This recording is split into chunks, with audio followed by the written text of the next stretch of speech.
Acho que já falta 1 minuto ainda. Ainda temos 1 minuto.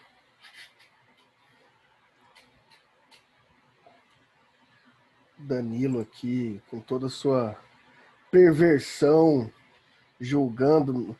Minha camiseta, que só diz respeito, Danilo, é o parágrafo único do artigo 4º da Constituição. Nada mais que isso, né? Já leu o parágrafo único do artigo 4º da Constituição?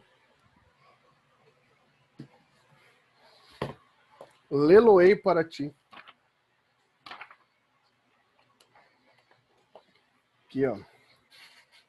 A República Federativa do Brasil buscará a integração econômica, política, social e cultural dos povos da América Latina, visando a formação de uma comunidade latino-americana das nações. Palavra de Ulisses Guimarães. Amém. Que o Deus o tenha em santo lugar, né? No fundo do mar. Ô, louco, Fernando, você bateu pesado, cara. Não é verdade, pô? Nossa, cara. Mas. Tá, não é mentira, mas não precisava de tanto.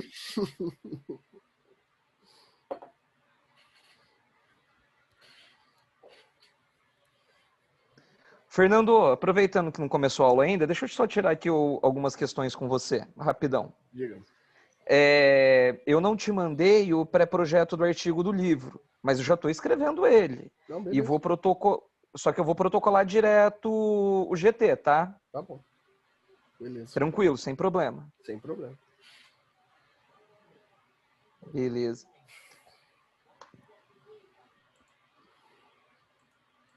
Por que às vezes não aparece aqui para compartilhar a tela? Agora apareceu.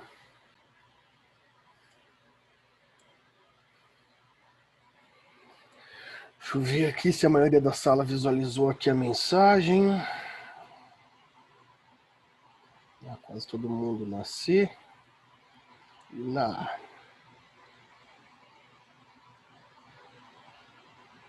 Também. Então já podemos iniciar. É isso aí, pessoal. Espero que estejam fazendo já os trabalhos. Semana passada não tivemos aula, mas tudo bem, um descanso para vocês aí, todo mundo merece. O que mais? Terça-feira que vem a gente vai ter que começar às 21h30, tá? Porque vai ter um evento na Univel, lá em Cascavel. E eu e o Zene, a gente vai estar lá numa mesa, fazendo a palestra. Aliás, quem quiser participar, tá lá as inscrições estão abertas, eu compartilhei lá no Facebook. Vai ser online também.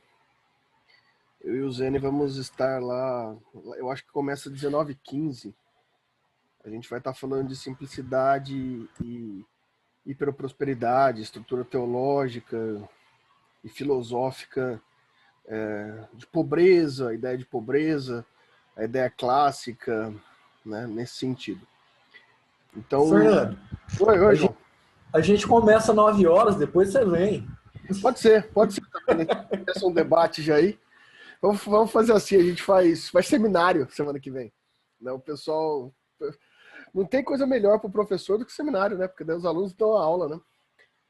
Você vê que tem toda uma hierarquia bem formada, né? Porque o professor de graduação, ele tem que dar aula no sentido expositivo. No mestrado, no doutorado, acabou, o professor não dá aula, né? Ou seja, você chega no ápice da carreira para dar cada vez menos aula.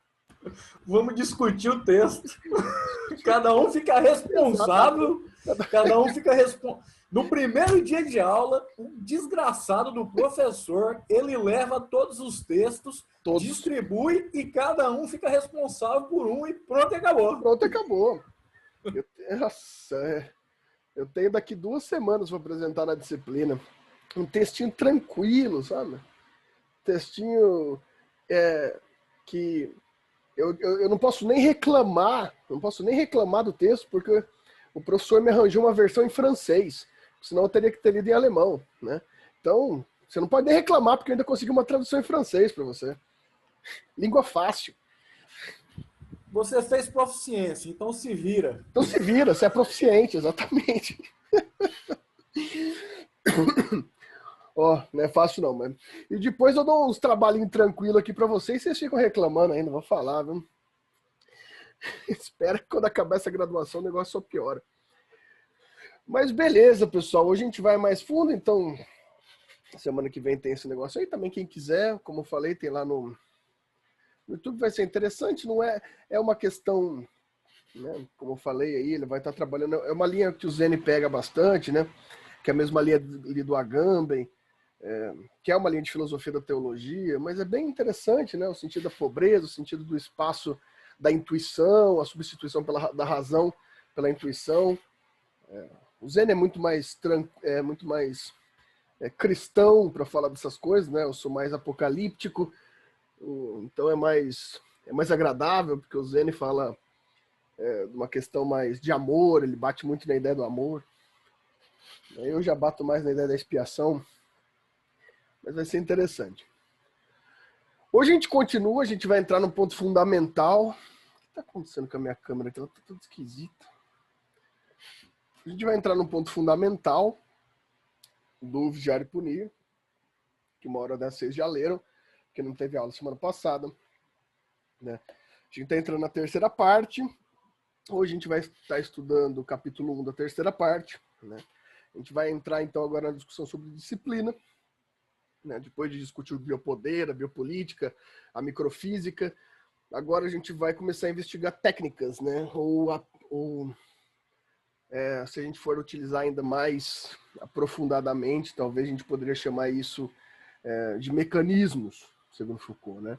Mecanismos de apropriação dos corpos nesse rompimento moderno, né? O que a gente viu até agora, então, foi essa passagem ruptiva do que era uma pessoa até o século XVII, do que se torna a pessoa até depois do século XVIII, né? Então a gente está nessa pegada e tentando investigar o que nos tornamos e o que somos dentro de um sentido jurídico criado por esses sujeitos, né?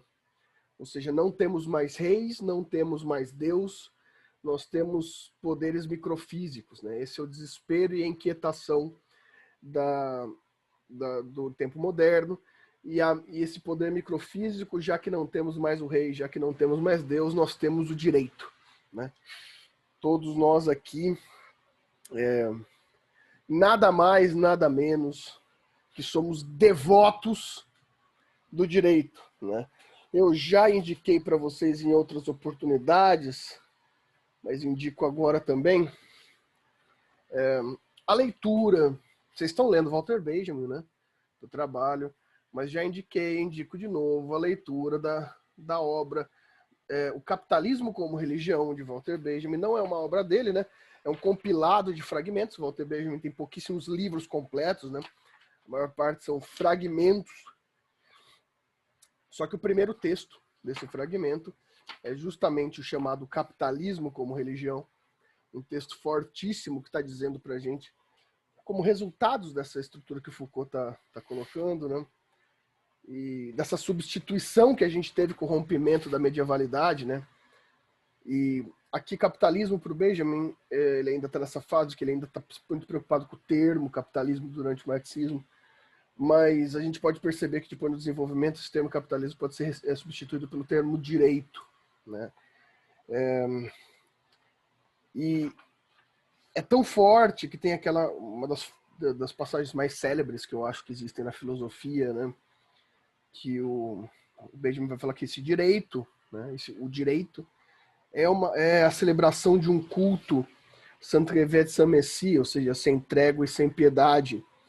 Para ele não existem dias normais, não há dia que não seja festivo no terrível sentido da ostentação de toda a pompa sacral e do empenho extremo do adorador. Esse culto é culpabilizador. Esse direito, presumivelmente, é o primeiro caso de culto não expiatório, mas culpabilizador. E nesse aspecto, tal sistema religioso é decorrente de um movimento monstruoso, uma monstruosa consequência de culpa que não sabe como espiar e lança a mão do culto para espiar essa culpa, mas para torná-la universal, para marretá-la, para martelá-la na consciência e, por fim de tudo, envolver o próprio Deus nessa culpa. É muito forte para mim essa estrutura do Benjamin, né? Se a gente tinha lugar para o culto, hoje o culto é perene, hoje o culto é ininterrupto, a gente vive em função desse direito, dessa ideia, né, do dinheiro como direito, do direito, porque nosso direito é extremamente civilista, nosso dinheiro é econômico, e a gente vai ver aqui nessa estrutura de disciplina que a gente está muito ligado à ideia de utilidade, né? Talvez a maior conquista dessa religião do direito criada aí no nosso tempo moderno seja que nosso procedimento, nosso culto é o culto da utilidade, né?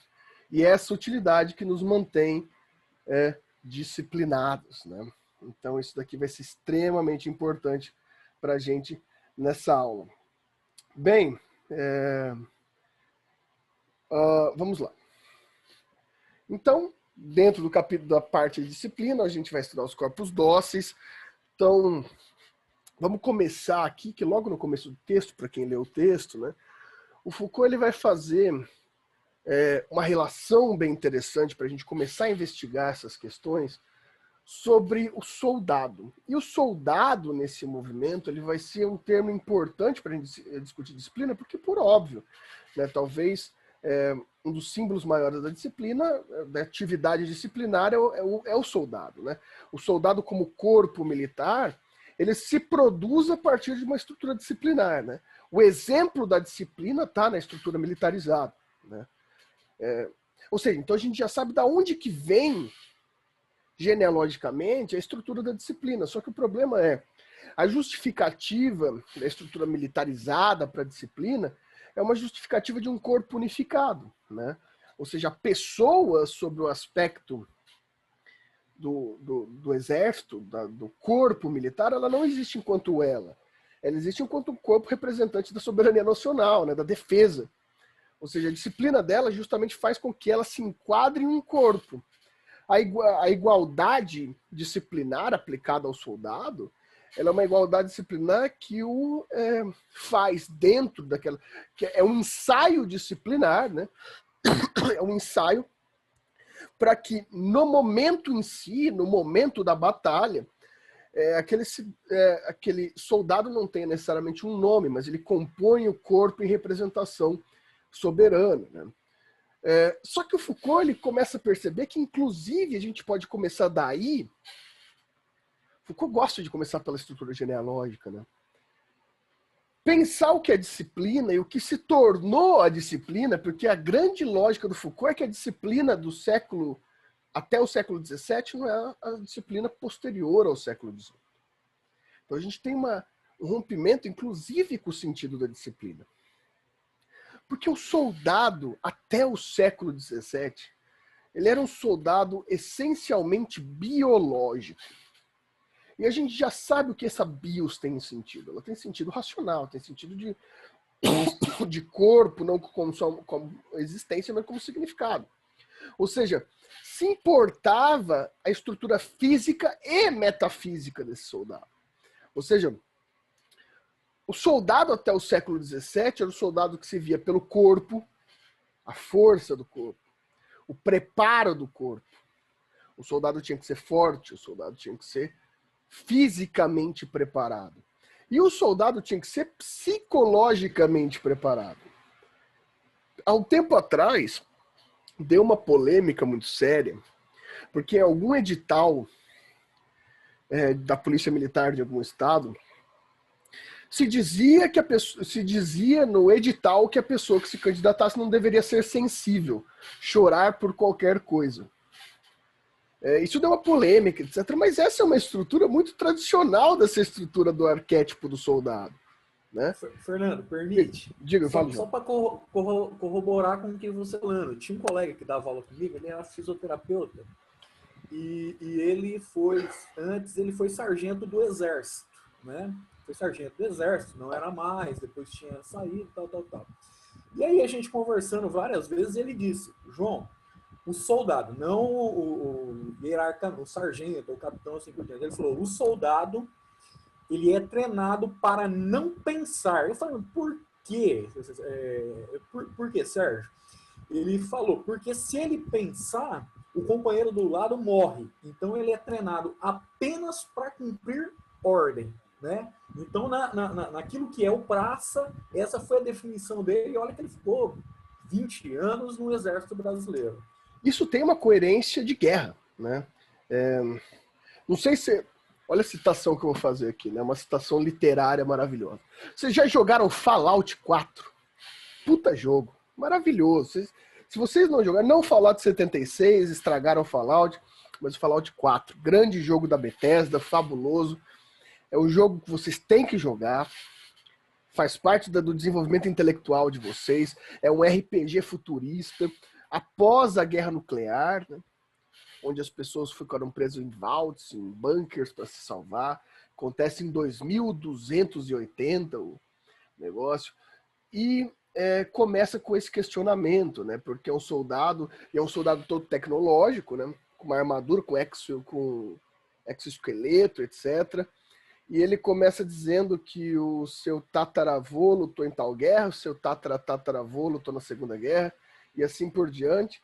Só que ele fala que todas as guerras são iguais, né? Independente se o primeiro movimento foi a pólvora e esse último movimento é a estrutura nuclear, toda guerra é igual, porque isso faz todo sentido da coerência, porque é exatamente isso. A forma da disciplina do soldado, ela não pode pensar, ou seja, a metafísica do soldado não pode ser uma metafísica sensível, porque a sua função o impede disso. Opa! Avancei. Isso significa para o Foucault, até aquele momento, você escolhia um soldado a partir disso, das características desse sujeito. Esse sujeito era ou não era um bom soldado? Depende do seu corpo e da sua mente. Então a gente tinha quase como uma busca da pessoa, do bios, que se enquadraria sobre um sujeito desse tipo. Só que aqui, o século XVIII traz um novo modelo de soldado. Que, na essência, ele tem o mesmo arquétipo.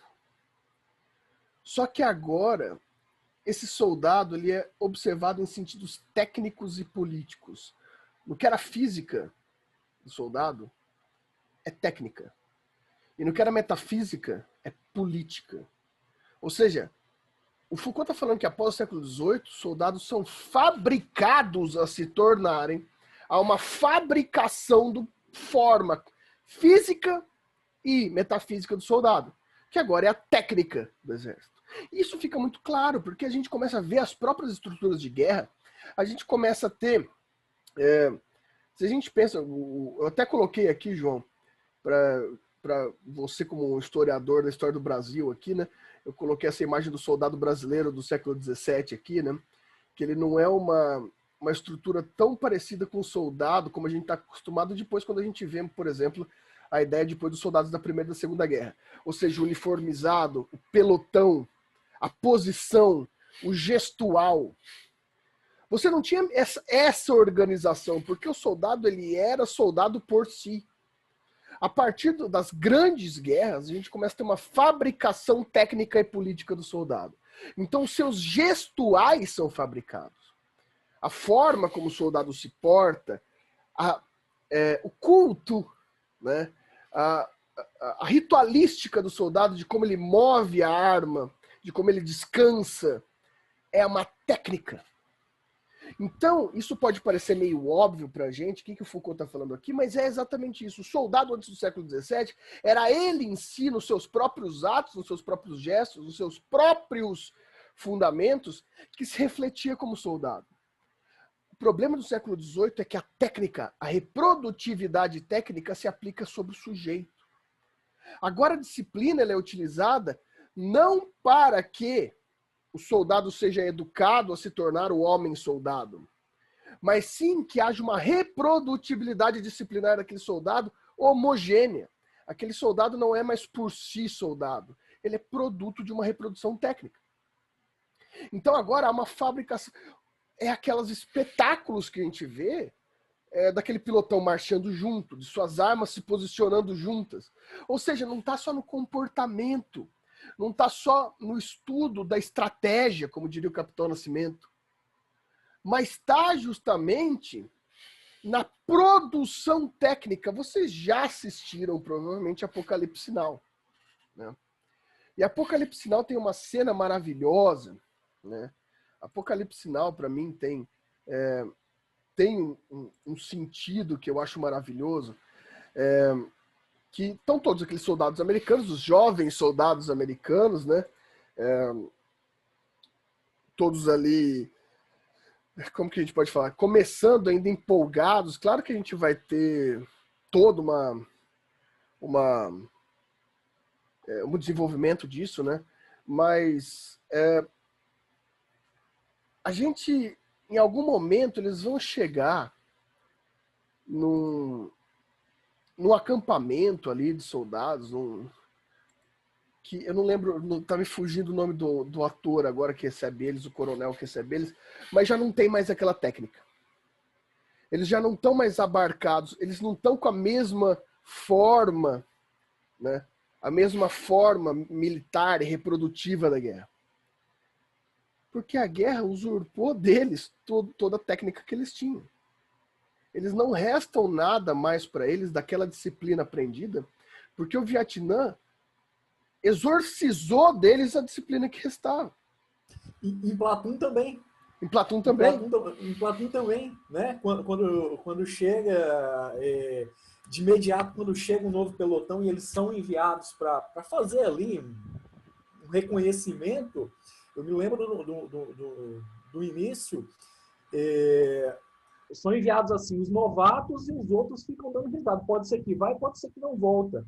Mas toda aquela cultura de violentação aos vietnamitas e assim por diante.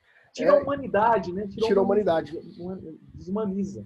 A gente também pode citar aqui, João, Nascido para Matar, do Kubrick, que tem uma estrutura formada para isso, né?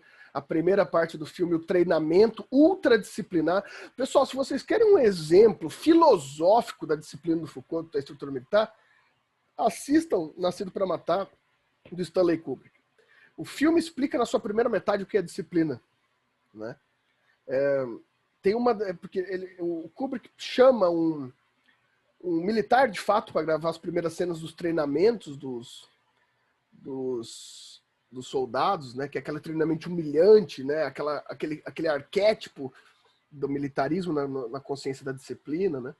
E daí aquele cara é fabuloso, ele cria as ofensas mais absurdas que eu já ouvi na vida, né? Por exemplo, ele pergunta pro soldado quanto ele mede, ele fala 1,70, ele fala, eu não sabia que empilhava um merda tão alto. É uma coisa fabulosa, né? E outro filme também recomendado para isso, agora numa outra perspectiva, é Vai e Veja, a perspectiva soviética da guerra, né? Que é o jovem soviético que quer ir para a guerra, e a transformação anti-personalística que é dada para ele, né? Então o que o Foucault está falando aqui para gente é que nessa simbologia do soldado, a gente tem uma simbologia da criação pela técnica da personalidade de um sujeito.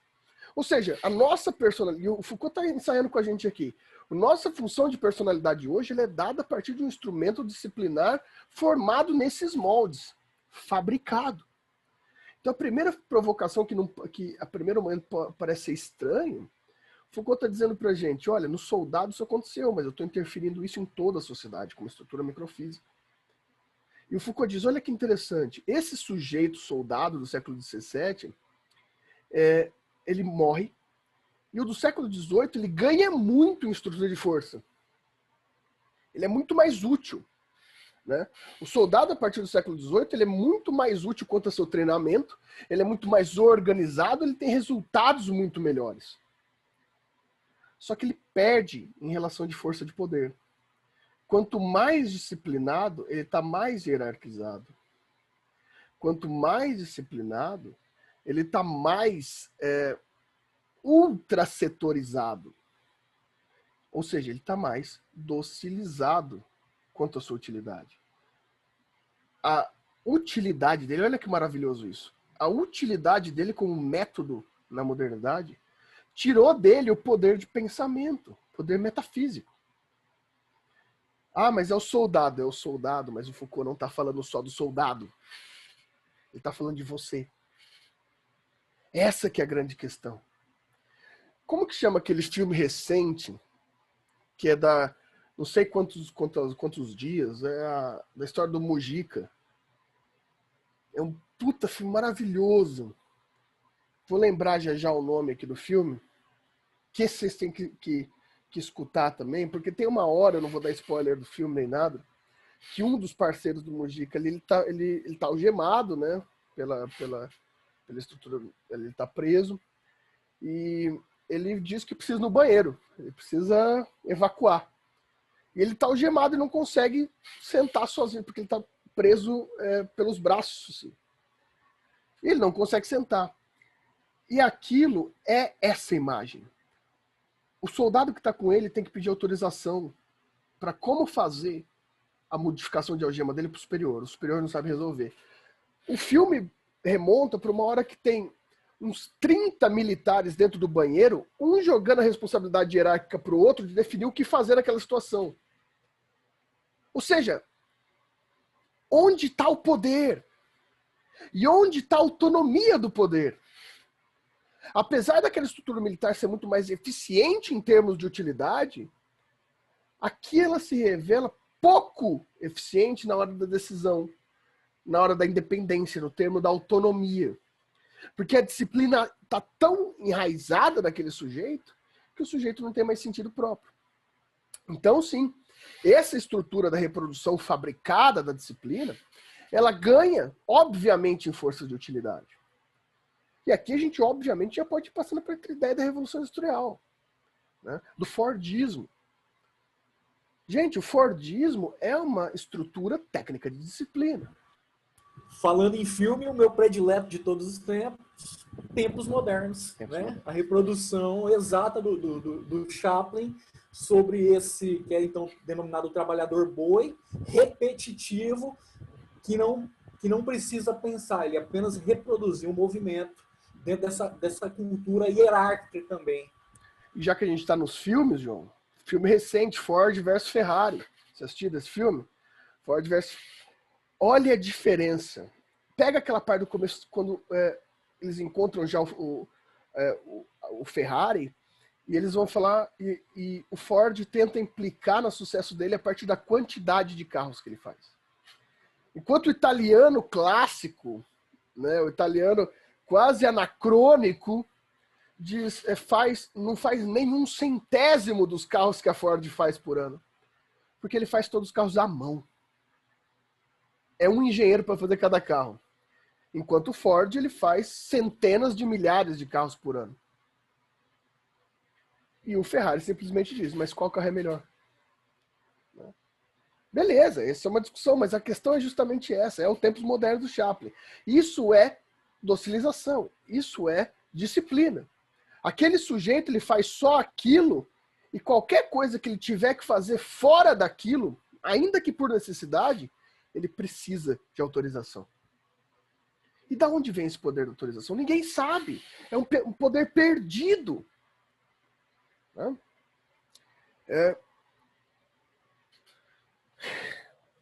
Tem também, nem sei onde está agora aqui também, vocês devem conhecer o Germinal de Émile Zola, né? Sobre a estrutura da fábrica de carvão, né? Se fala tem filme também? Tem filme eu nunca vi do filme. Tem, excelente. Do Germinal. Excelente. É uma parte muito interessante da fábrica de carvão, lá para quem quiser depois vai ver, é que sempre se fala dos donos da fábrica, mas ninguém sabe quem que é o dono da fábrica. É uma figura espectral. Porque é tão bem delimitada e útil essa estrutura disciplinar da hierarquia do trabalho, que nem importa quem é o dono da fábrica. Porque você nunca vai chegar nele pelo utilitarismo da própria produção. E olha que aqui a gente está falando de germinal, que é um movimento pré-fordista. Imagina quando a gente chega nesse modelo da ultra-reprodução. Né? E o Foucault, para ele, isso são técnicas. São dispositivos de captura para docilização, para que seja mais útil. A utilidade, ou seja, a universalização do direito, a universalização da utilidade, utilitarismo, e para quem o utilitarismo tem seus teóricos, né, tem o Bentham, o principal deles, ou seja, a maximização dos prazeres, ela depende de uma estrutura chamada docilização. A docilização dos corpos. Ou seja, quanto menos revoltado você for, mais útil é o resultado daquilo que você faz. E para que você seja tão docilizado e para que você seja útil, existe uma linha que vai permitir que seu comportamento seja dócil como método e que sua produção seja útil como fim. Ou seja, estrutura disciplinar, uma metodologia disciplinar. É aqui que a gente tem a chave do negócio. Né? Bom, para o Foucault, um corpo dócil ele é formado necessariamente, né, de submissão. O corpo dócil ele tem que ser submetido, ou seja, depende também de hierarquização. A primeira grande ponto para que um corpo seja dócil é que ele tenha uma espécie de temor reverencial, que ele não seja a ponta da possibilidade hierárquica. Né? E a gente é galgado nisso na modernidade. Né? A gente tem ódio do chefe. Né? A gente tem ódio do poder. Só que ao mesmo tempo é interessante, vários filmes e séries falam isso, né? Enquanto a gente sempre é infeliz com o chefe, mas não chega até ele, porque não é da nossa competência. Né? Ou seja, você está submetido ao idiota. Né? Para quem já assistiu The Office, né? Versão americana principalmente, com Steve Carell, a ideia é estar submetido a um idiota. Mas é uma submissão. Ou seja, você é tão bom, você é tão superior àquele cara, mas existe alguma força que te mantém submetido. Por que você fica submetido a essa força? Né? Porque você é útil. Porque a cadeia não é tão simplificada. A cadeia é muito mais complexa. Né? A sua percepção no seu trabalho, por exemplo, é que a sua hierarquia, por mais que ela seja gerida, por mais que você se submeta ao idiota, você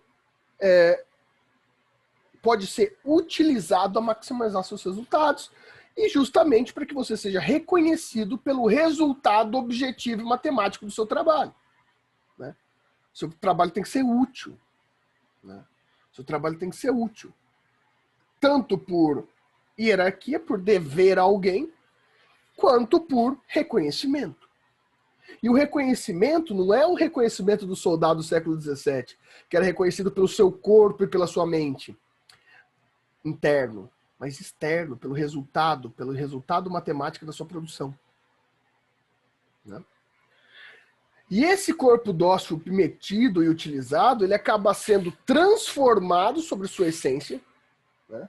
Se você é preguiçoso, você tem que ser transformado a proativo. Se você não sabe trabalhar em equipe, você tem que aprender a trabalhar em equipe. Né? Os jargões clássicos da entrevista de emprego. Né? Ou seja, a sua transformação é para o seu aperfeiçoamento. Então, o corpo dócil é aperfeiçoado. Aperfeiçoado a partir de um arquétipo docilizado. Ou seja, você é submetido, utilizado e transformado a ser uma massa global idêntica. Isso é maravilhoso. Porque esse aqui, segundo Foucault, aqui é um dos pontos que o Foucault ele dá uma alfinetada na técnica política, porque principalmente aos liberais, aos democratas, que pregam a ideia de liberdade, né? da autonomia da liberdade. E dizem que todos os movimentos teológicos, quanto os movimentos marxistas, são movimentos de massificação, né, e etc. Só que a utilidade capital, a utilidade liberal, está intimamente ligada ao aperfeiçoamento geral e massificado das pessoas. Ou seja, a aceitação da submissão, da utilização e da transformação estão para a massificação do sujeito. Porque quanto mais massificado, mais universalizado, mais controlável aquele sujeito é em determinada estrutura social. Né? É bem interessante isso. Né? Nós somos extremamente iguais. E isso, pessoal, a gente vai pensando nos militares, pensando na força de trabalho da Revolução Industrial, mas vocês conseguem reconhecer essas atitudes em pequenos gestos da sua própria vida? Nós somos extremamente parecidos, nós nos vestimos iguais. Não, claro que você se veste igual. Né? Pô, Danilo ia todo dia na faculdade de calçadinho, sapatênis e camisa preta. Você quer coisa mais igual que isso? Não tem jeito. A gente é padronizado. Né? A gente é padronizado. Existe uma padronização no nosso sentido comportamental. Isso Foucault está chamando de docilização. Isso Foucault está chamando de disciplina. A gente tem uma técnica disciplinar quanto a isso. Tanto que a técnica para o Foucault, ela não é macro, mas ela tem uma escala de pequenos detalhes. Então, o próprio gesto, o próprio movimento, ele deve ter uma disciplina envolvida com aquilo. Tanto que a gente tem gestuais. Pessoal, quantas vezes eu lembro da minha família corrigindo minhas primas, e aquilo me deixava muito pensativo quando era pequeno. Minhas primas jovens, né, primas mulheres, que elas eram repreendidas por sentarem com a perna aberta. Ou que elas eram repreendidas por arrotar, sei lá, qualquer coisa assim. Crianças de 6, 7 anos ali, brincando juntas, e havia essa repreensão gestual, disciplinar, né? E dentre tantos outros sentidos de repreensão gestual que a gente tem, né? É aquela coisa. Quando a gente é criança, a gente come com a boca aberta. Olha só, essa figura é maravilhosa. Quando a gente é criança, a gente come com a boca aberta. Daí a gente começa a ser repreendido por comer com a boca aberta. Daí quando a gente cresce, a gente tem nojo de quem come com a boca aberta. Só que quem não aprendeu da irregularidade de comer com a boca aberta, come com a boca aberta, perto de quem come com a boca aberta e não sente nojo. Esse tipo de coisa me faz pensar. Eu sinto um sentimento padronizado chamado nojo de quem come com a boca aberta perto de mim, e assim eu comia quando era pequeno. Houve uma passagem disciplinar onde eu comia para o tempo que eu fechei a boca para comer. A pessoa que é adulta come com a boca aberta, come perto de outra pessoa com a boca aberta sem o menor problema. Eu tenho problema. Alguma coisa tem um problema relacionado aí. Eu realmente gostaria de dizer que o Foucault talvez estaria errado, mas não está. O seu sentimento de nojo é derivado de uma construção disciplinar que te dociliza a um padrão gestual disciplinado e dócil. É muito forte isso. Né? Por isso que ele fala que existe uma objetificação, um objeto da situação do corpo no lugar que ele está. Né? O movimento do corpo, o arquétipo do corpo é fabuloso na disciplina. Você deve se comportar daquela forma. Eu me lembro na minha infância também, são todos exemplos solipsistas aqui, que eu estou tentando incentivar que vocês tenham os seus movimentos solipsistas também, que vocês enxerguem alguma coisa na vida de vocês sobre essa estrutura. Eu me lembro, eu cresci nos anos 90, né? Os anos 90 tem uma estrutura extremamente problemática, se a gente for ver com algumas questões de hoje, né? Então a juventude da década de 90 era muito mais homofóbica do que é hoje nos seus discursos, né? E a gente era corrigido pelos nossos próprios amigos ali, já no começo da adolescência, sobre estruturas gestuais que faziam com que a gente aparentasse ser gay. E nos preocupava, por alguma forma, não nos comportarmos daquela forma gestual sobre esses movimentos do corpo que nos fizessem parecer gays. Isso é maravilhoso. Porque ainda que o rapaz, que o menino de 14, 15 anos, não se sentisse de forma alguma atraído por pessoas do mesmo sexo, e para ele já tivesse claro que ele se atrai para pessoas do sexo oposto, havia um medo, uma estrutura disciplinar de ser confundido a ser o que não é. Isso não faz o menor sentido lógico. Isso só faz sentido a partir da estrutura disciplinar de massificação. Daí vem o cara e fala assim, eu não aguento aquele cara que é gay, porque ele fala de um jeito irritante. Aquele cara fala de um jeito diferente do jeito que você e todas as pessoas que você convive falam. Porque você e todos os seus amigos héteros são todos iguais. E falam do mesmo jeito, usam as mesmas gírias, usam as mesmas cadências de sotaque, as mesmas cadências de forma de se expressar. Seria assim, de fato, a sua forma originária de fala? A sua forma livre de fala? Esse fica um questionamento, porque a gente não vive numa sociedade que a gente pode se perceber como nós seríamos. Mas a questão é justamente essa. Existem técnicas que, principalmente na disciplina moderna, ela deve ser ininterrupta. Você sempre tem que estar à mercê da estrutura disciplinar. Você sempre deve estar à mercê de uma vigilância. Uma vigilância de disciplina. Tanto que existe um mito, existe uma mitologema literária, musical, sobre a ideia do que a pessoa faz sozinha em casa. Na música, na arte, existem aquelas coisas. O cara é normal na sociedade, em casa dele ele é psicopata. Porque o que você faz quando ninguém vê que você está fazendo?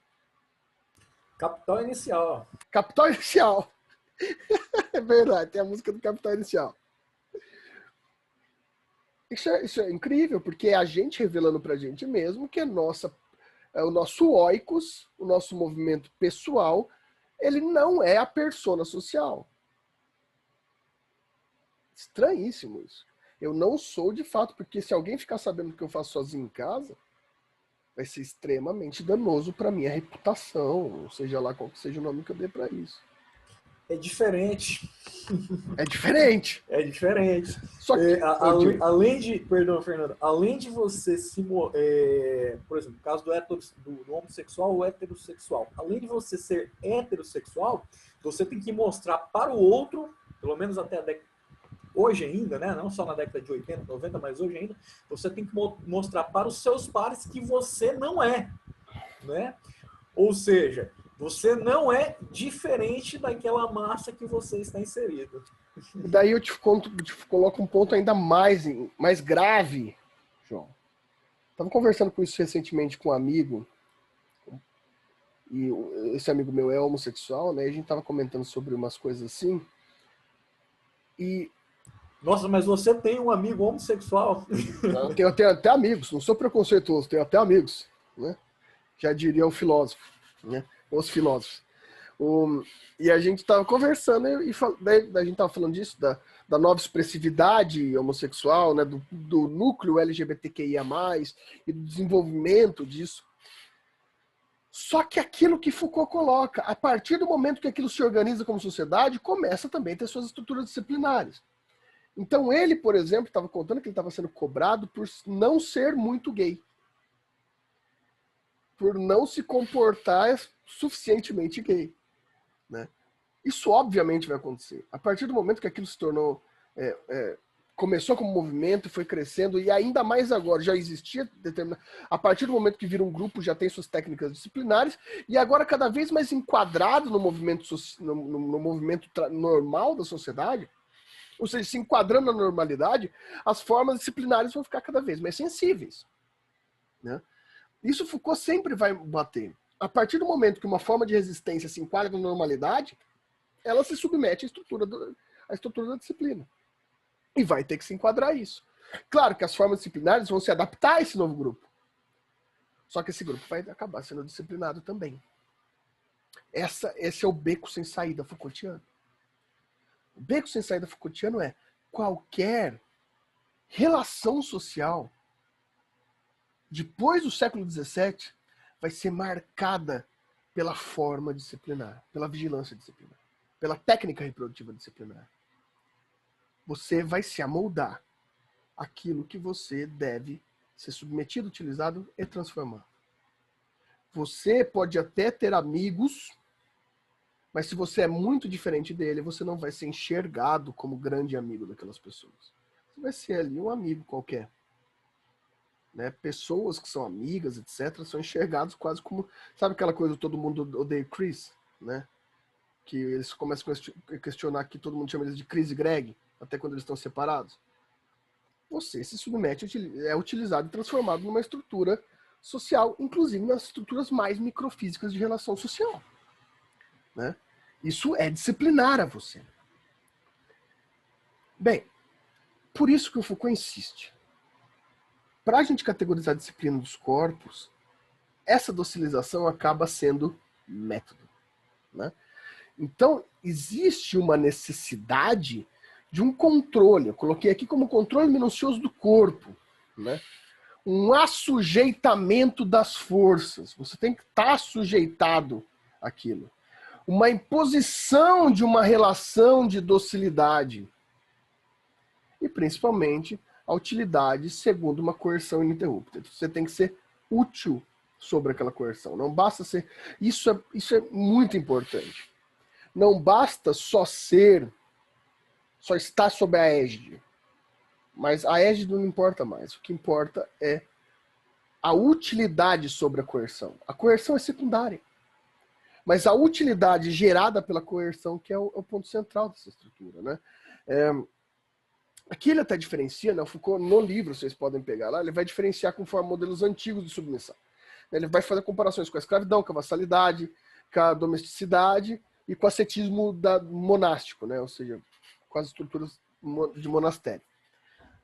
Daí, eu acho que eu coloquei aqui, já quanto à vassalidade, para a gente escolher um modelo aqui, né? Que eu acho que mais representa isso, né? Porque o suzerano, ele se preocupava com o produto do camponês. Né? Então, o camponês, ele se submetia ao suzerano. Né? Para quem lembra dos vassalos, etc. Né? E qual que era a preocupação do suzerano? O produto que o camponês produzia. Agora, atualmente, o que importa é o processo, não o produto. Porque o processo gera utilidade. O processo técnico gera naturalmente o produto. Então, o que se importava era o produto antes. Hoje, por uma questão de utilidade, é o processo que define o produto. Você não precisa ser o vassalo aqui, né? O vassalo, para ele, por exemplo, fazer um tecido, ele poderia fazer o melhor tecido. Isso seria cobrado do suzerano. Agora, você não precisa ter um talento para apertar um parafuso. Você não precisa ter vocação, né? uma vocação para atender o telefone. O processo ao qual você é submetido, ele tem muito mais validade do que o resultado do trabalho. Porque o processo deve ser útil. O resultado, por mais que a gente pense no capitalismo como uma obra de resultado, e aqui o Foucault rompe totalmente com a estrutura marxista, quanto à técnica marxista, porque o Foucault está falando, o produto na estrutura capitalista não importa. Mas o que importa é o método aplicado na estrutura moderna, porque o produto ele é consequência de uma universalização de forças disciplinares. Então essa técnica, e para o Foucault isso é muito mais sério porque ela não é só uma relação capital. É uma relação de produção e reprodução social. E como eu disse, eu repeti aqui, essa disciplina aumenta a força do corpo em termos de utilidade e ao mesmo tempo diminui a força do corpo em termos de política de obediência. Quanto mais esse sujeito se submete ao processo do trabalho, quanto mais perfeito e técnico é o processo do trabalho, menos força política de obediência esse cara tem, mais ele está a dispor dessa força. Posso, Fernando? Por favor. O conhecimento foi retirado dele,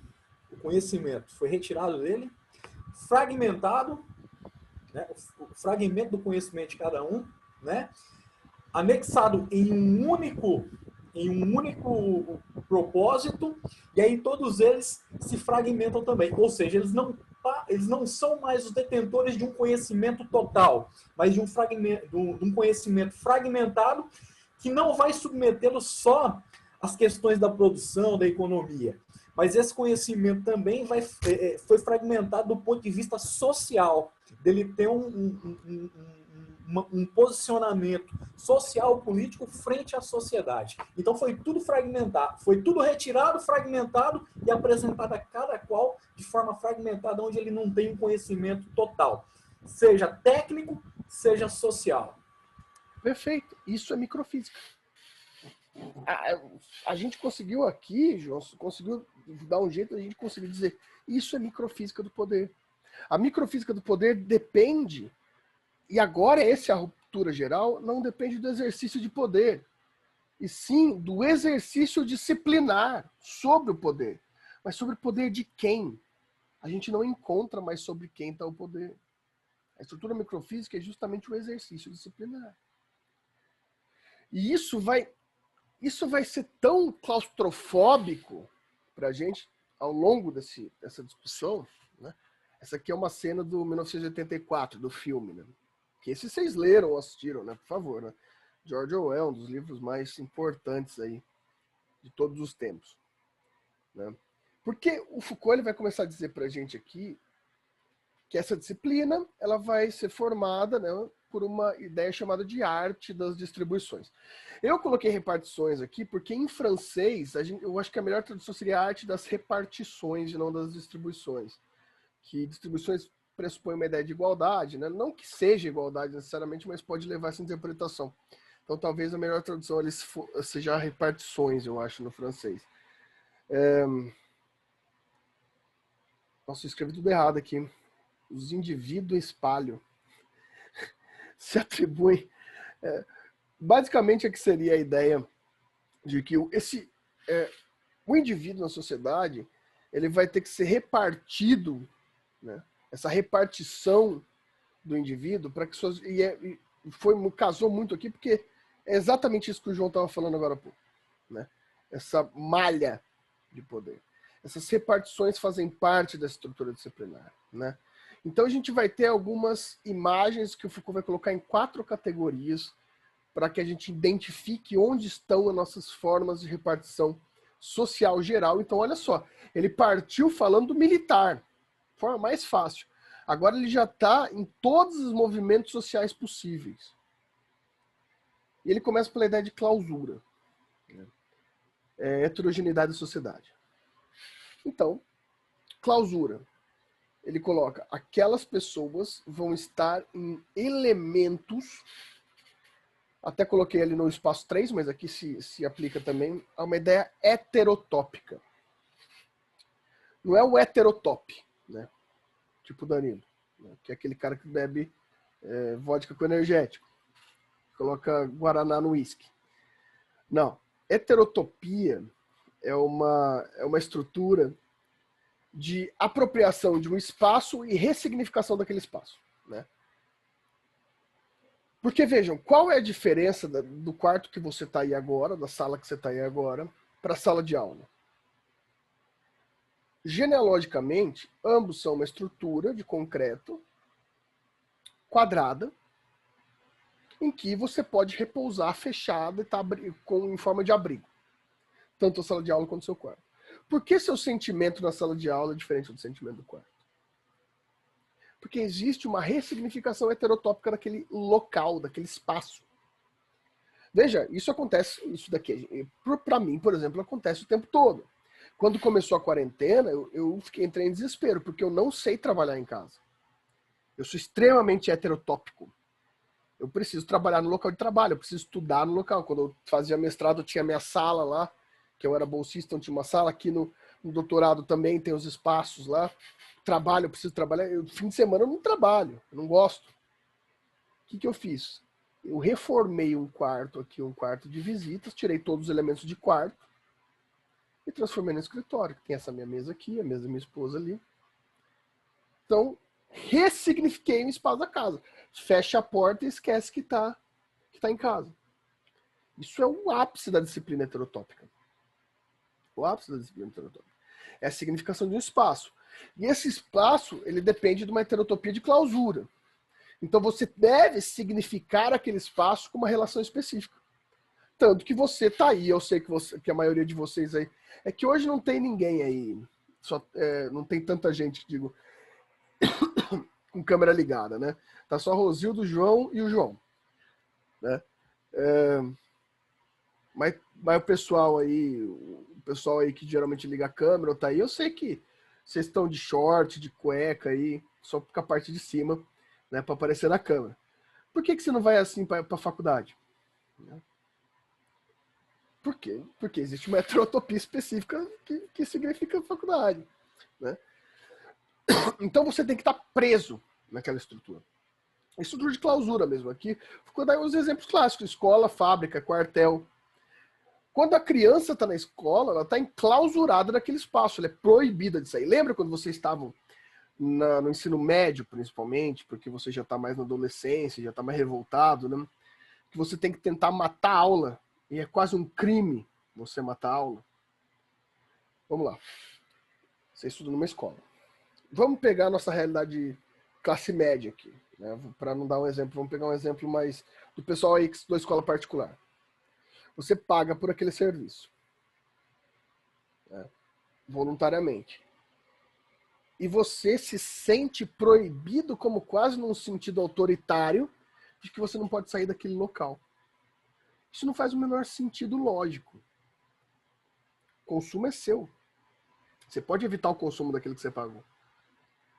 Mas não é assim. A heterotopia da sala de aula, ela é um espaço autoritário. Extremamente autoritário. Né? A fábrica. A fábrica é um espaço que você tem que ter horário para tudo. Você tem que ter horário de intervalo. Você não pode ficar conversando com seus colegas. Você não pode sair dali. Veja, essa quarentena, pessoal, tá gerando já aí uma reestruturação muito louca, né? Porque as pessoas estão percebendo que elas não precisam ficar no local de trabalho para produzir. Né? Tem gente percebendo aí que o que ela produz em 2, 3 horas em casa é o que ela produz em uma semana de trabalho. Isso está tendo lado bons e lado ruins, porque tem gente que tem patrão se aproveitando disso para reduzir salário, etc. E tem gente querendo saber por que ela tem que ficar numa sala por 8 horas, se não é. Né? Eu me lembro bem, quando eu fazia estágio no Ministério Público, tinha um cara lá dentro que era terrível, porque obviamente ele tinha que cumprir o horário dele ali, e o serviço dele não era tanta coisa para ele ficar 8 horas por dia ali. E se ele fizesse como uma pessoa normal aquele serviço ia acabar em 2 dias. Só que ele tinha um mês inteiro para fazer. Então ele já tinha desenvolvido uma técnica de tempo que ele fazia cada parecer. Ali. Então ele fazia o parecer durar um mês. Ele tinha uma técnica disciplinar, ele tinha uma reprodução técnica para isso. Era maravilhoso. Mas por quê? Porque se ele falasse que... Porque tem toda aquela questão. Ele está sob uma estrutura hierárquica. Se ele fala se ele resolve tudo aquilo muito rápido, ele pode ser que tenha mais trabalho depois. Pode ter que tenha funções que fujam a ele. Ou pode ser que ele seja considerado inútil para aquele local. Enfim, várias opções. Então, dentro daquele espaço, ele tem que ser enclausurado. Ele tem que se sentir preso. Estrutura prisional. Né? Outra, daí não basta a clausura dentro da heterotopia física daquele espaço. Da escola, da fábrica, do quartel. Mas tem que ter um quadriculamento. Uma divisão do espaço heterogêneo. Isso é maravilhoso. Na escola, nosso melhor exemplo.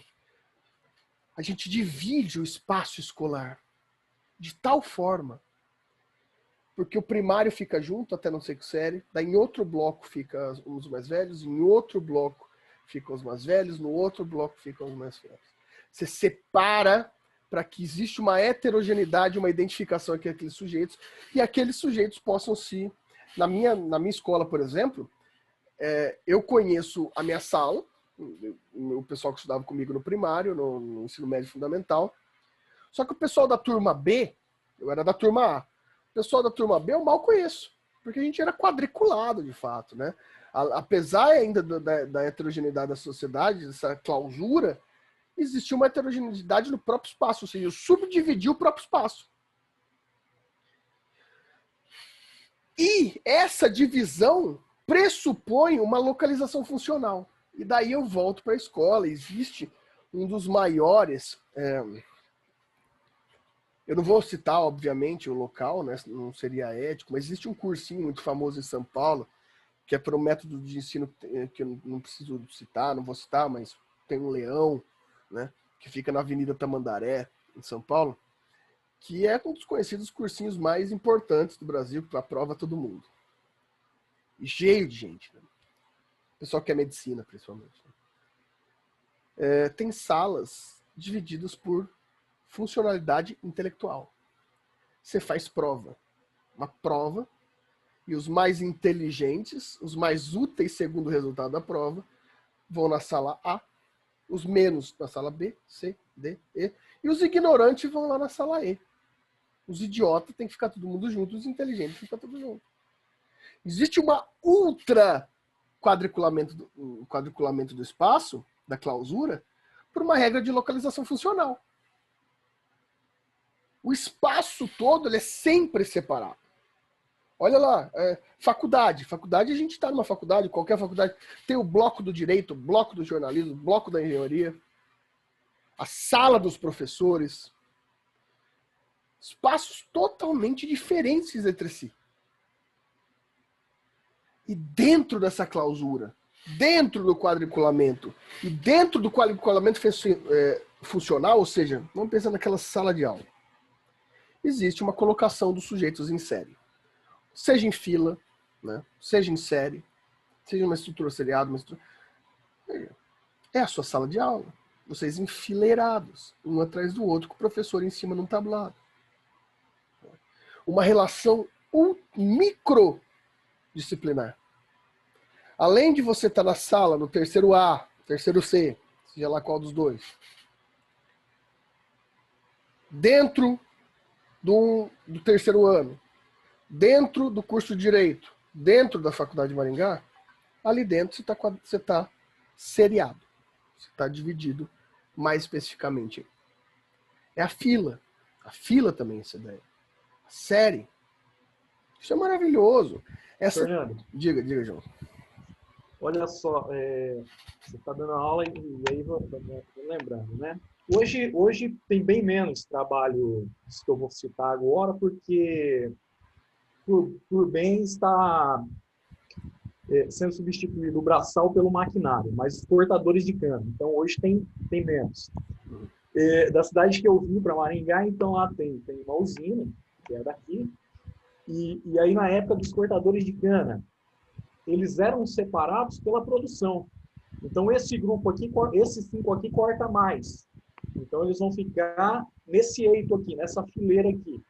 Esses aqui cortam menos, então eles ficam separados. Ou seja, a gente observa essas divisões não só dentro do âmbito do trabalho imaterial, intelectual, mas também braçal, né? Tudo dentro de uma perspectiva de produtividade, olha só, né? Seja ela intelectual, imaterial ou material. Mas isso é óbvio, João, é maravilhoso isso, porque a utilidade depende disso. Né? Nesse exemplo que o senhor ficou claro o objetivo reprodutivo de por que é da separação. Lá no cursinho... Padronizar. Né? Olha, então esse eito aqui a gente vai levar junto, não vai ficar uma fileira mais para trás e outra mais para frente, a gente leva junto. Aquele lá vai trazendo junto também, olha. A fila é uma ideia maravilhosa, porque a fila você não olha para o olho de ninguém, você olha para as costas, você olha para a nuca da pessoa. Então é totalmente impessoal, você não vê ninguém, um puxa o outro sem interação nenhuma. Né? A ideia lá do cursinho. É óbvio, se você quer um resultado que aquele cursinho, porque é um resultado material. Quanto mais aquele cursinho aprovar, mais famoso ele vai ficar. Se você tem uma sala só com os alunos que já fazem uma prova anterior muito parecida com o vestibular, porque aquilo não é sinônimo de inteligência, é sinônimo de reprodutibilidade também, mas eles fazem uma prova parecida com aquela e tem mais chance de acertar, você vai ter uma produtividade muito mais fácil do que você colocar um cara ali que não tem aquela forma de pensar, porque então, são formas de lógica também, e pode ser que distribua mal ali o peso das aprovações. Então, esse seriado, ele tem toda a estrutura de utilidade. Seja no trabalho braçal, seja no trabalho intelectual. A grande questão é, todos os segmentos sociais que a gente vive têm uma estrutura disciplinar nesse sentido.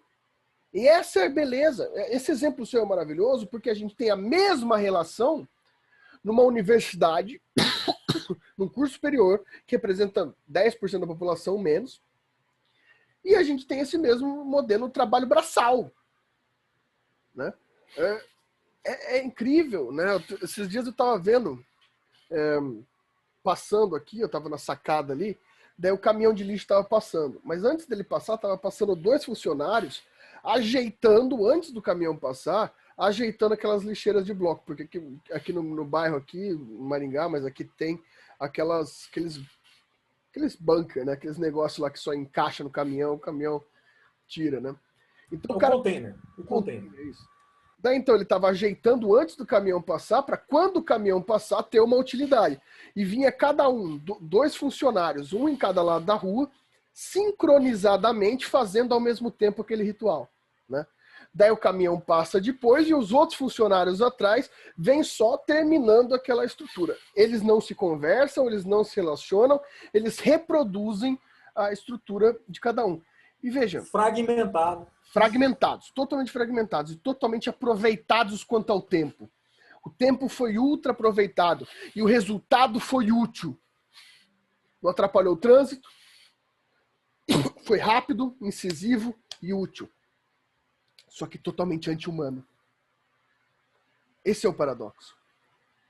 O resultado útil maximiza o resultado e minimiza a humanidade. Aquela pessoa não é nada além de uma sequência a partir de então. Talvez esse seja o maior problema disso.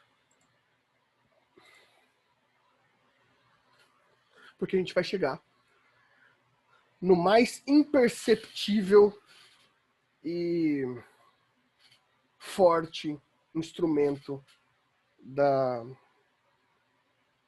disciplina. A disciplina é totalmente física. Até agora a gente observou os elementos de espaço.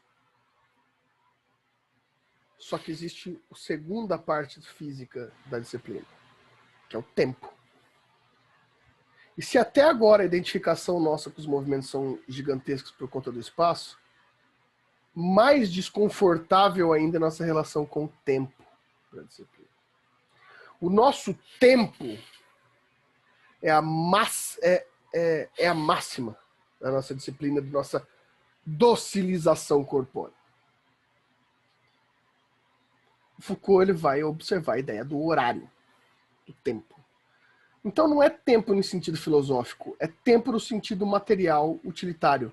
Hora, horário, minutagem. Toda a nossa vida pós-século XVIII e muito mais pós-século XX, muito mais pós-Segunda Guerra, ela foi ultra incorporada pela ideia de tempo. Né? O Foucault diz que essa ideia de tempo já tem uma gênese ali nos monastérios. Né?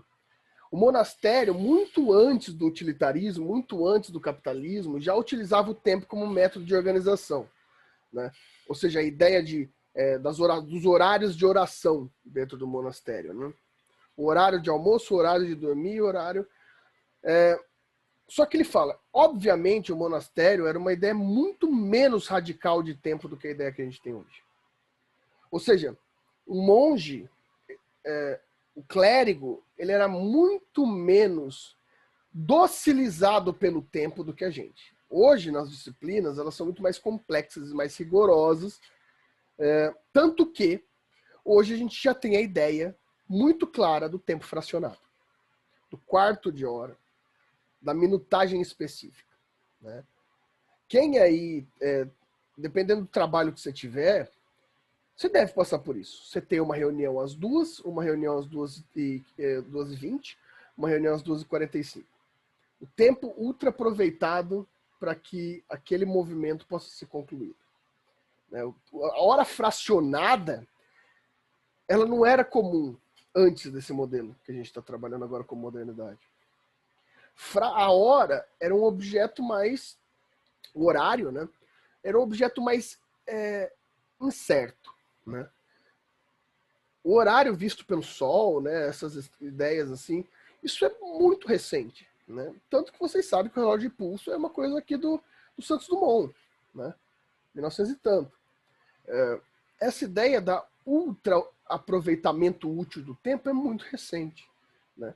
Ou seja, o Foucault está dizendo para a gente que esse novo modelo de disciplina agora fora do espaço, modelo temporal, controle das atividades, ela elabora o ato numa medida temporal, né? Ou seja, ela constitui um programa. Existe um programa, um agendamento das ações individuais.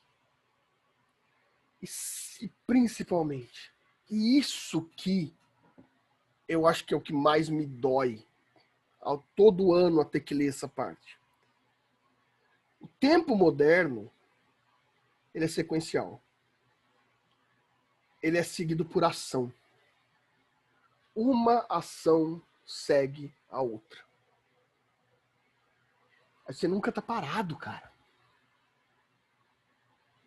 Você tem uma hora de trabalho seguida pela obrigatoriedade da hora de descanso. Você tem um tempo determinado do descanso. E você se permite esse tempo. É o domingo à noite, é a sua angústia do domingo à noite. A contagem regressiva para o fim do descanso. A hora que toca a musiquinha do Fantástico. A musiquinha do Fantástico. Não sei se as pessoas ainda assistem Fantástico, João, mas quem viveu há poucos anos atrás, sabe a dor que é a musiquinha do Fantástico. Né? Aquela coisa... Eu me lembro lá atrás, um pouquinho mais ali no começo da década de 2000, final da década de 90, que tinha o Sai de Baixo, né?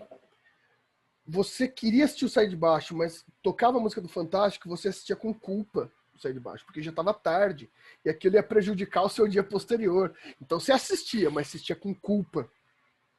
Doído. Isso é maravilhoso no sentido disciplinar. Como que é interessante é pensarmos disciplina. Se pensarmos escravidão, você tinha um feitor para mandar o escravo fazer o trabalho. Hoje você não precisa do feitor. O Santos Dumont colocou no nosso pulso um feitorzinho aqui. Né? Você olha para ele e você sabe o que você tem que fazer. E tá aí a imagem, acho que é maravilhosa no slide, que eu acredito que deve ser do Salvador Dalí. Do Dalí, né? Possivelmente é do Dalí. E essa questão, o próprio relógio de pulso é aquela ideia que eu falei para você no começo, que o Foucault chama de dispositivos de apropriação. Então, além da nossa própria... Os dispositivos de apropriação geralmente são ligados às ideias de tempo. Então, você tem certos dispositivos que mantêm a sequencialidade do tempo. Né? O Foucault está na década de 80. Né? A década de 80 marcada, e quem viveu na década de 80 sabe quanto que a TV era importante para a década de 80. Né? A TV era a grande ideia da década de 80. Né? A TV, para o Foucault, era uma medida de tempo. Né? Ou seja, os programas... isso claramente para mim. Né? Eu sei até hoje que nem tem mais video show na Globo, e eu sei que o video show começa 15 para as 2 da tarde. Né? Eu lembro exatamente, faz parte... O video show é o fim do horário de almoço. O video show era o horário que, quando começava, minha mãe ia se arrumar para voltar para o trabalho. Porque o horário de almoço tinha acabado. Então começava o video show 15 para as 2 da tarde, minha mãe ia se arrumar porque ela tinha que estar 2 horas de volta no trabalho. Contagem de tempo. O seu descanso, ele é constituído ininterruptamente por um esquema, por uma técnica de apropriação por dispositivo. Então o descanso pela TV é um desses movimentos. Porque o livro, né, quanto mais o tempo passa, menos os livros são utilizados, né?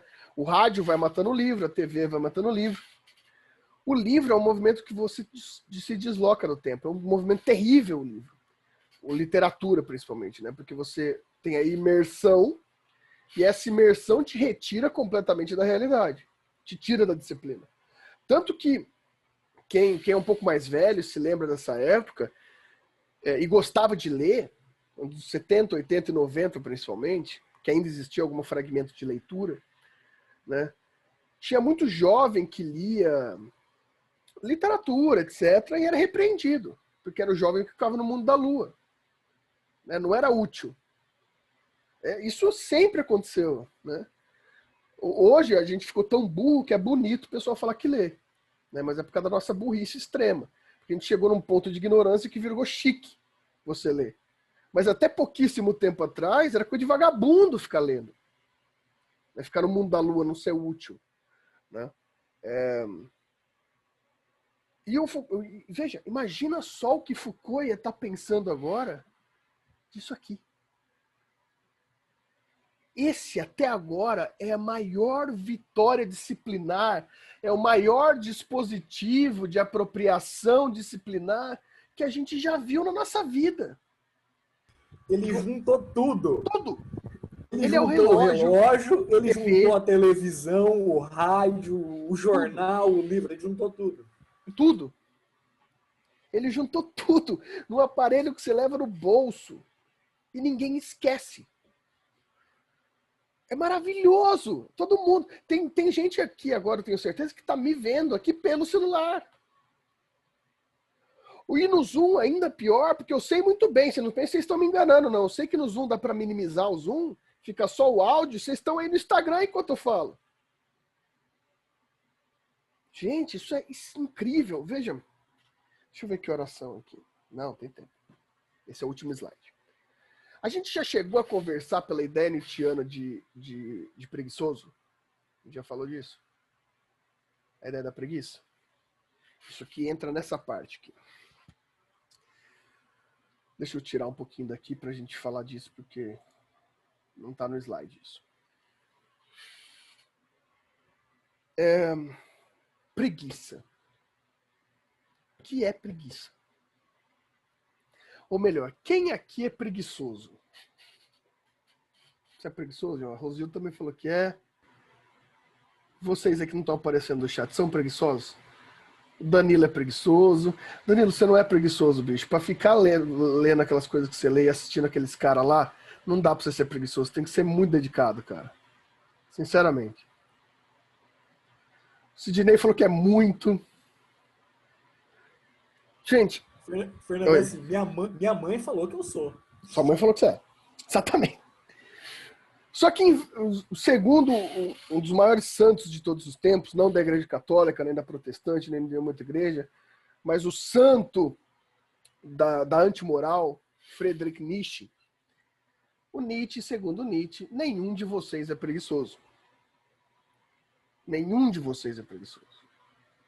Vocês são todos melancólicos, mas são ultra ativos. Vocês são viciados na atividade, mas preguiçosos não são. Vocês podem ser deprimidos e melancólicos. Isso vocês podem ser. Pessoal, a gente pode ver que em determinado momento da Igreja Católica,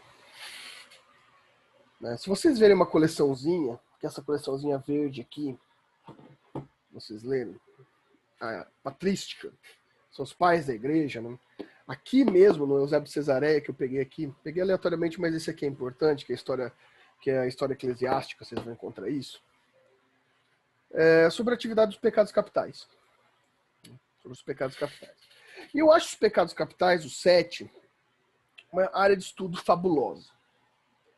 Porque o que são os pecados capitais? Os pecados capitais são atos? Os pecados capitais são ações? Não, são potências. Por que eles são capitais? Os 7 pecados, dentro da tradição da Mishnah, né, da tradição escrita, da tradição falada, eles são 7 potências. Eles são 7 potências que levam aos pecados. Né? Então eles são capitais porque eles são a cabeça, né, a cabeça do sentido que nos leva a pecar. Mas eles por si não são pecado. Você não pega, tanto não são pecado, porque os 7 pecados capitais, eles são uma herança do nosso pecado. Ou seja, todos nós somos a potência dos 7 pecados. Então, você não comete um dos 7 pecados. Os 7 pecados você comete por atos derivados dos sentimentos naturais que você tenta combater de forma expiatória. Então, por exemplo, se a gente for pegar, por exemplo, aí luxúria. Luxúria não é um ato sexual. Não, luxúria é um sentimento que pode te levar a um exagero sexual ao modo de ser pecador. A avareza não é o ato de guardar dinheiro. A avareza é um sentimento egoístico que pode te levar a ações egoístas. Né? Gula. Não é porque você é guloso que você está comendo. Mas você pode vir a ter esse pecado do exagero gastronômico, sem necessidade, a partir da gula. Entre todas essas estruturas, existe um dos 7 pecados que é um ato, que é justamente a preguiça. A preguiça é um ato. A preguiça é a inação. É o ato de inação, de não ter ação. Estranho isso, né? Por que dentro dos 7 pecados nenhum é ato, todos são potências, e a preguiça? Porque a preguiça não é originariamente um pecado capital.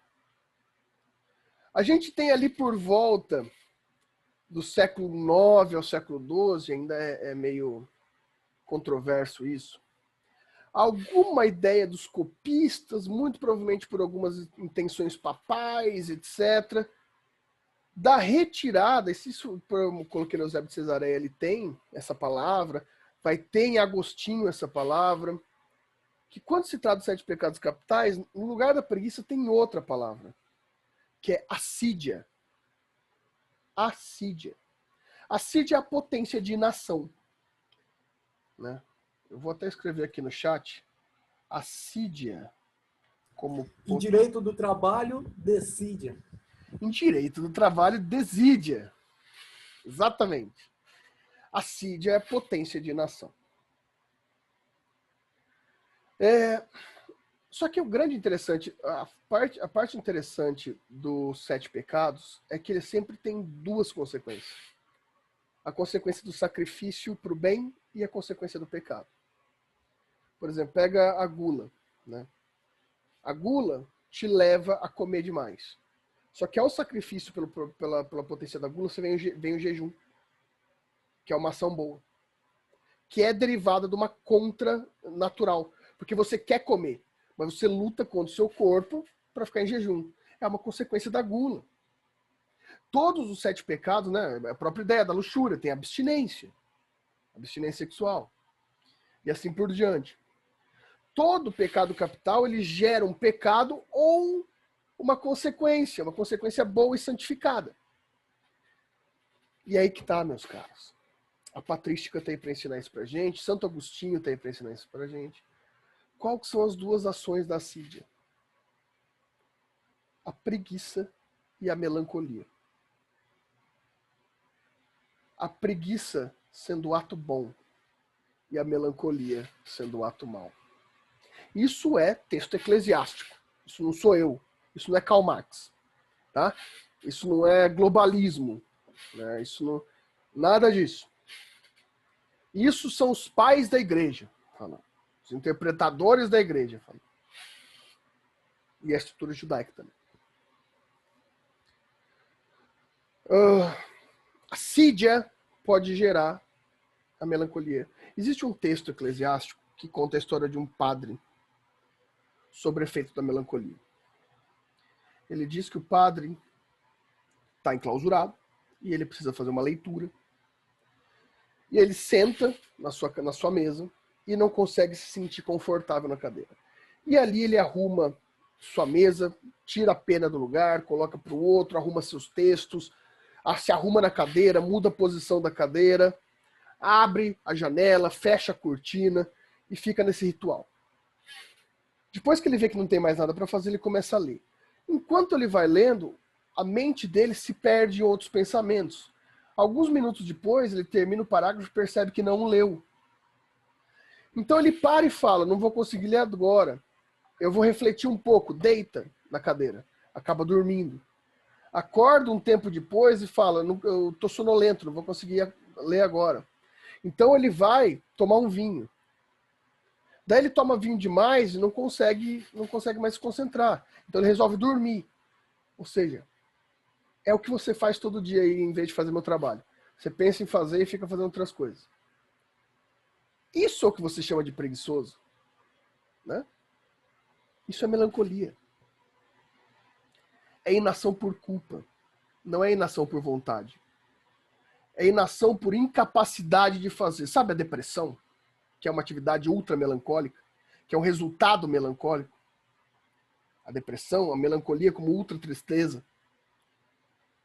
A depressão é a radicalização da melancolia a ponto de que o depressivo crônico não consegue levantar. Não é que ele queira, ele está morrendo de vontade de sair daquela situação.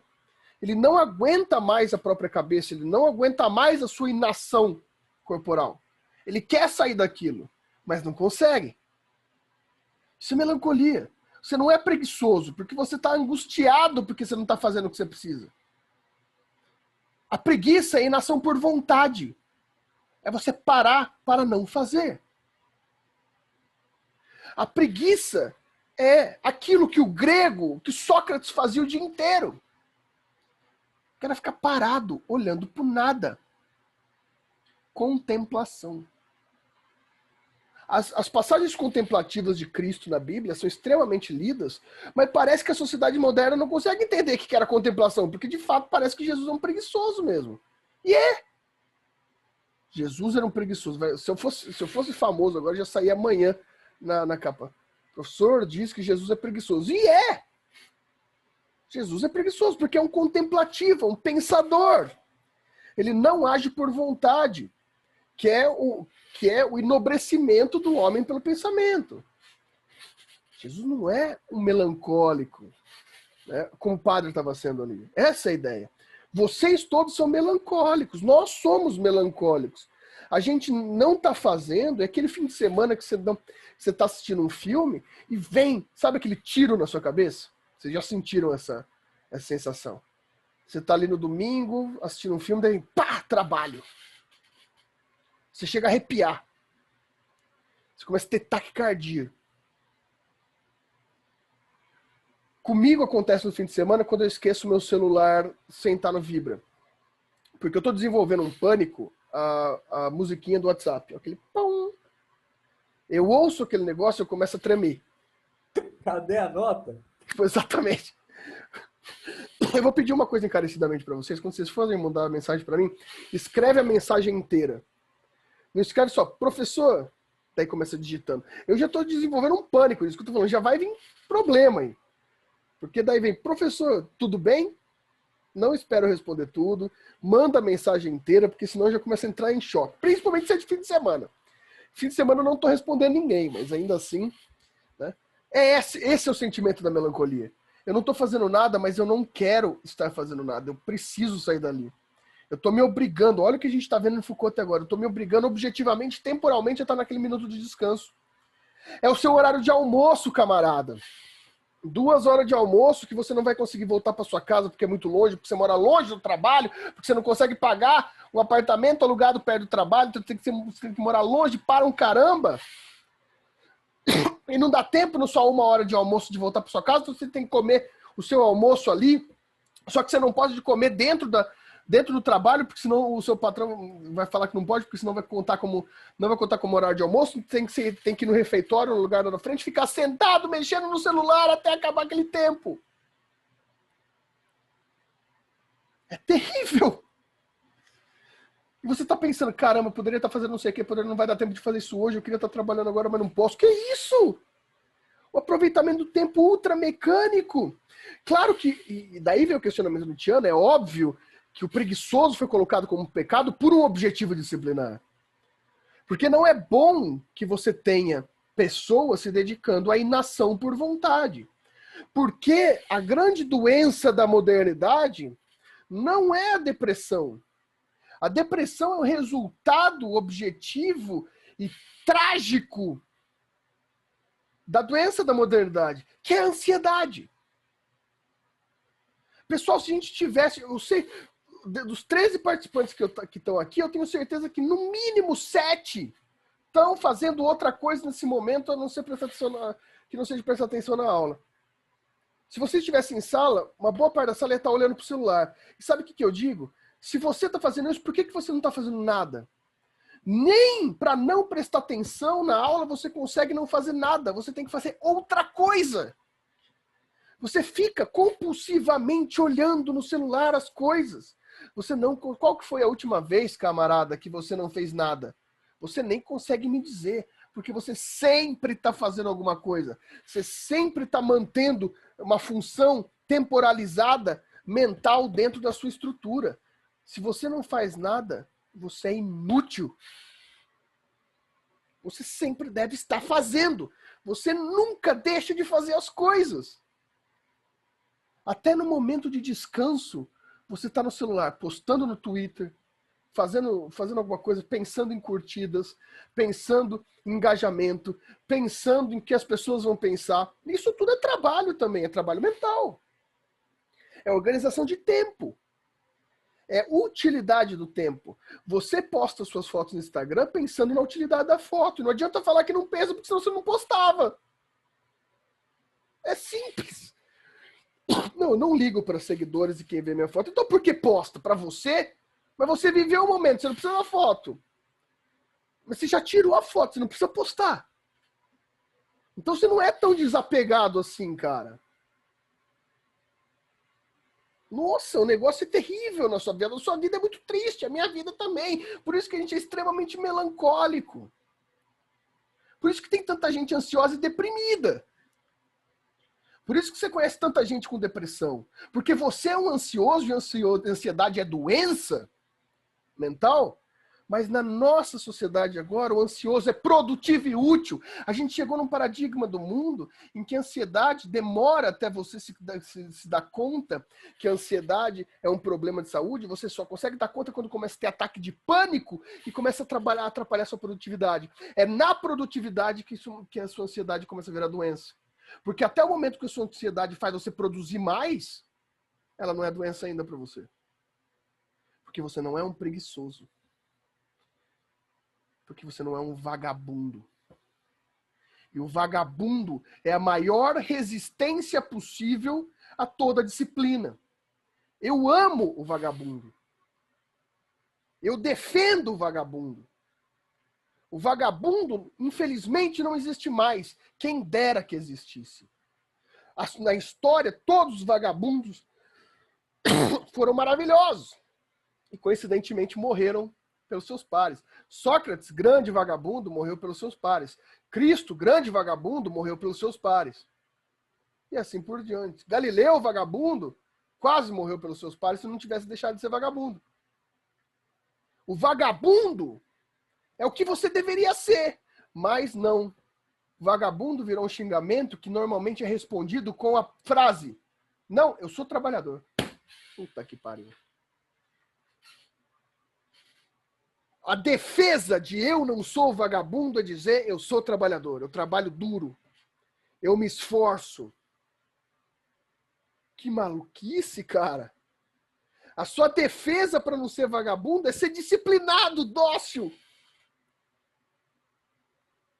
E você quer uma prova maior que Foucault tá certo quanto a disciplina? Preguiçoso e vagabundo virou ofensa. E para você se defender dessa ofensa, a única forma é dizer: eu sou disciplinado. Eu sou anulado da minha consciência, da minha autonomia, da minha própria mente. Eu sou anulado da minha subjetividade, da minha liberdade. Para você aí, liberalzinho, eu sou anulado da minha liberdade, da minha autonomia, de qualquer possibilidade da minha liberdade, por uma padronização. Por uma padronização objetiva. Se a frase da última aula foi sou pobre, mas sou limpinho, para as estruturas de diferenciação, a de hoje é não sou vagabundo, sou trabalhador. E nessa nossa sociedade indo-americana, popularmente conhecida como latino-americana, a ideia da martirização pelo trabalho é honraria. Você só merece o que você tem se você se fodeu, com perdão da palavra. Você só merece o que você tem se você se esforçou. Meritocracia pelo sofrimento. Não é meritocracia subjetiva, lá do primeiro soldado, que se observava sua mente e seu corpo. É meritocracia pelo seu sofrimento, pela prova material do seu desenvolvimento disciplinar e docilizado, do seu resultado útil. Veja o exemplo que o Foucault dá, ainda no século XVIII e XIX. Manual de caligrafia.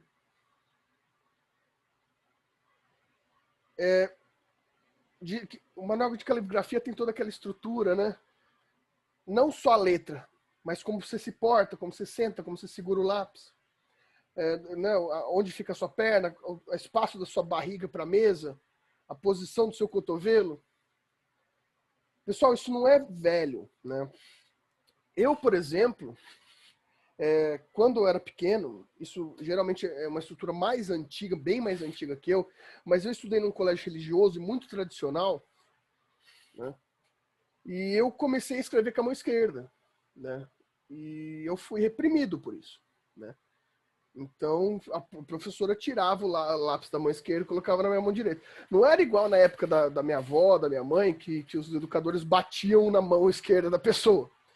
Ali era mais natural, né? Era só tirava de uma mão e colocava na outra. E eu comecei a escrever espelhado. Eu só conseguia escrever espelhado. Eu olhava na lousa, escrevia, sabe? Escrevia em hebraico, sabe? Não escrevia da esquerda para a direita, escrevia da direita para a esquerda. O que a escola fez foi falar para minha mãe que eles iam me tirar da aula e me colocar numa sessão com uma psicóloga, com uma psicopedagoga, com uns brinquedinhos lá, porque eles tinham que dar um jeito de me corrigir ali, porque eu não estava acompanhando a turma, né?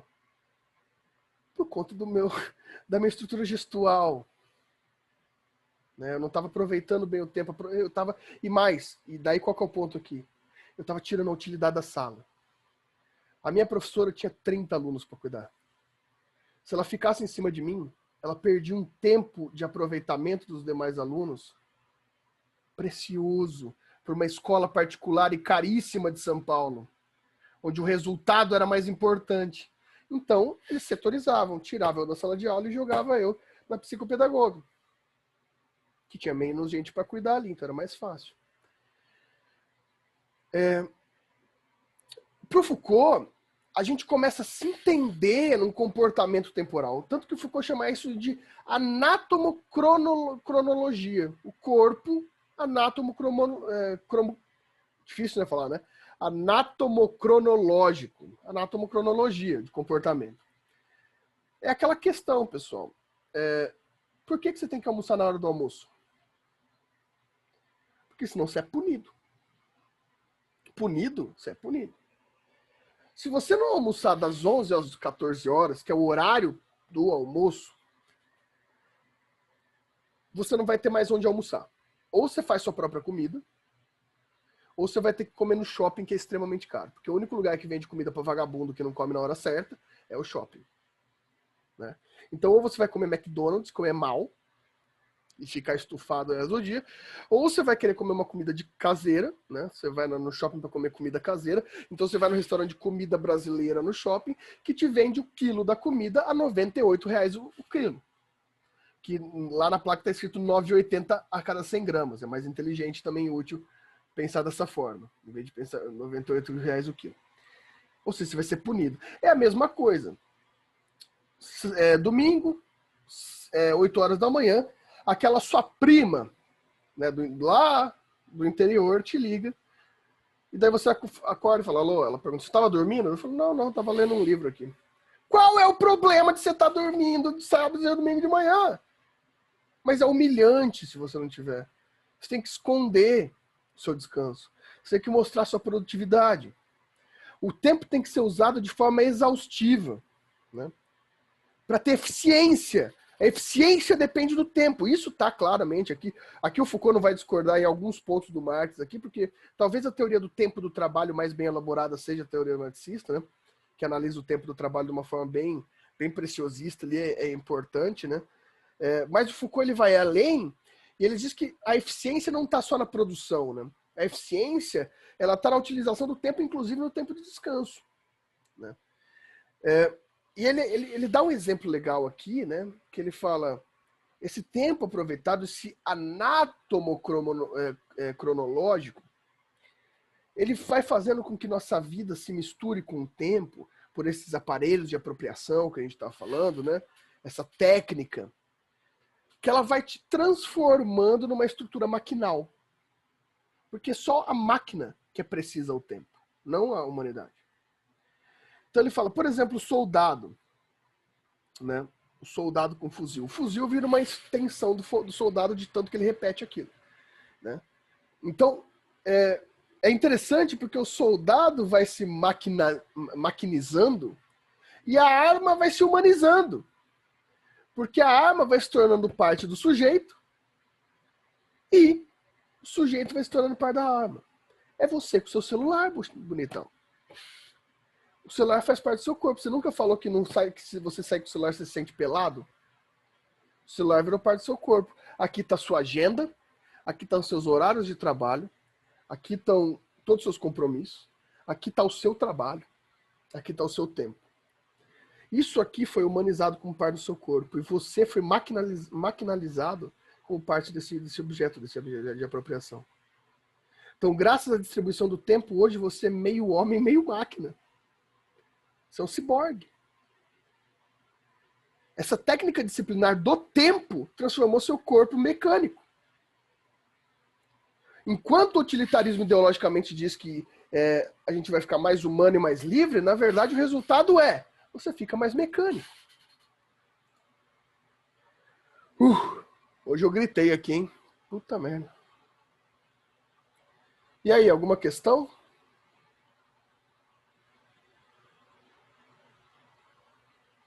Espero que tenham tido boas reflexões. E vamos ler, né? Vamos ler, que a gente continua a nossa discussão aí nas próximas. A gente já está chegando perto da ideia da prisão, na ideia da prisão no panoptismo, principalmente, que a gente vai começar a ver a obsessão da comparação do Foucault da prisão como hospital psiquiátrico, que eu acho maravilhoso. Né? Que a gente vai chegar na parte da loucura para o Foucault, acho que é uma das partes mais importantes. Como que a sociedade se reflete em sociedade como estrutura do manicômio, como estrutura do tratamento da loucura. Né? E isso eu acho que deve ser cada vez mais estudado, porque se nossa sociedade hoje é uma sociedade maluca, né? Normalizadamente maluca, quem é louco está sendo uma régua de loucura muito estranha. Né? Hoje a gente aceita pela democracia como não maluco os caras tipo Super Xandão. Vocês sabem o que é o Super Xandão? Não estão perdendo nada. É um maluco aí da internet que fica falando umas maluquices aí, que fala de terra plana, essas coisas, né? Bicho, a gente está no momento que a gente tem que dar espaço e voz para terraplanista. A gente tem que dar espaço e voz para aluno questionando o professor qual que é a fonte dele. Por causa dessas relativizações. E essas relativizações vêm de um espaço maluco de uma democracia utilitária que a gente está estudando aqui. Onde a gente tem que dar espaço para esses absurdos. Sabe, eu fico imaginando, olha, eu não posso, eu gostaria muito, mas eu não posso dar aula hoje em dia, ensino médio. Porque se um espectador do Super Xandão vem falar que eu tenho obrigação de falar de terra plana, eu não sei o que eu faço com esse adolescente. Não sei o que eu faço. Mas é o que os professores de ensino médio estão tendo que passar hoje. Tá sendo o cara ter que ensinar Rousseau e o cara falar isso, que isso é globalismo comunista. Sabe? Não dá. É terra de maluco. Se a gente tá vivendo na terra de maluco, porque é isso que a gente tá vivendo, tá todo mundo maluco. Maluco politicamente, maluco também pessoalmente, porque tá todo mundo deprimido e melancólico aí. Tá todo mundo problemático. Se a gente está na terra de maluco, quem que estão sendo as réguas que a gente está utilizando para chamar de maluco de verdade? Para ser o cara excluído? Né? Quem é esse cara excluído? Porque hoje em dia não tem mais maluco. Tá todo mundo maluco. Só que tem uma faixa que está sendo excluída. Está sendo o indesejado social, que é o cara que foi pro manicômio. Que há anos atrás, como no documentário que vocês estão assistindo lá, ou no livro que vocês estão lendo, no Holocausto Brasileiro, podia ser a mulher em TPM, que era indesejado, então ia pro manicômio. Podia ser o filho gay. Podia ser muita gente. Podia ser a empregada doméstica que tinha um filho do patrão depois que ela foi estuprada. Tinha um monte de desejos. Quem que é o atual? Se, tá todo mundo, se o pessoal vê o Super Xandão e vira fã do cara. Se o pessoal... Vou ter que falar isso de novo? Pô. Se o pessoal lê Olavo de Carvalho e acha que é intelectual. Onde tá a terra de maluco que a gente está vivendo? Então imagina só o nível da exclusão social que a gente está vivendo. Mas essa faz parte da nossa disciplina. Então parabéns aí todos os disciplinados e dóceis aqui, todos vocês aí docilizados, eu docilizado daqui da minha parte, dando aula para vocês também. Um grande abraço para vocês e até semana que vem. Tchau, antes que eu enlouqueça mais aqui.